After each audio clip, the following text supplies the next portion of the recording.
if we don't change the way HR functions, we're not really going to be able to change the way women are able to deal with the problem of sexual harassment at work.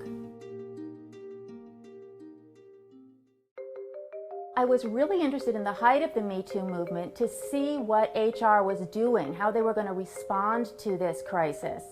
And so I went to a conference down in Texas, a really large conference, to get a look at, do HR people feel embarrassed? Do they feel mortified? Do they feel responsible?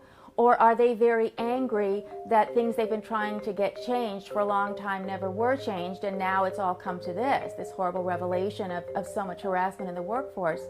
But I was very interested to see that they were not at all feeling responsible, not at all really feeling connected to the problem.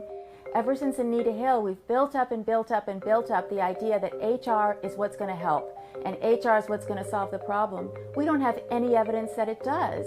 We have a lot of evidence that it does the opposite. I think most people at a large company have had the experience of having their sexual harassment training at work. These movies that you have to watch and these online presentations you have to sign off on having seen are sort of ridiculous. They don't bear any relation to what really happens in an office, and people think that's just what HR must think is the best way to stop this harassment. But those training films do almost nothing to stop the harassment. What they do is put everyone on warning who might harass someone that you will have broken company policy if you do this. We're not going to support you if you do this. And ultimately, it starts a whole paper chain that, again, can protect the company legally, because they can say, well, we told this guy not to do it. We showed him these movies 3 different times. We've got his signature on 3 different forms.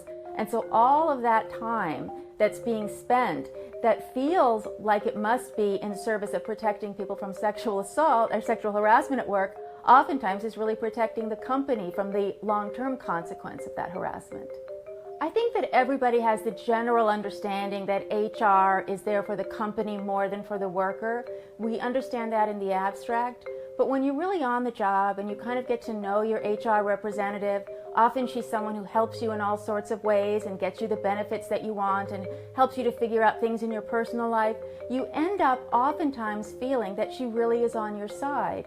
And in reality, she's there as the end product of thousands and thousands of hours of lawyers figuring out a system that protects the company, both from the person who would do the sexual harassment and from the woman who would complain about it and who might later be able to sue. She may be a trustworthy person, but she's a trustworthy person within the frame of her job responsibilities. And her first allegiance is to her boss and to her company. So she's going to execute the ideas from on high.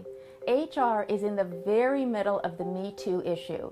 When it comes to women, work, and sexual harassment, most American women are going to be involved in one way or another with HR.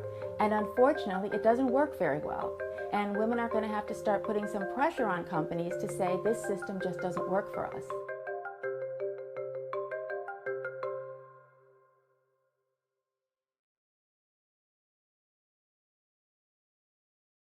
Hey, NBC News viewers, thanks for checking out our YouTube channel. Subscribe by clicking on that button down here and click on any of the videos over here to watch the latest interviews, show highlights, and digital exclusives.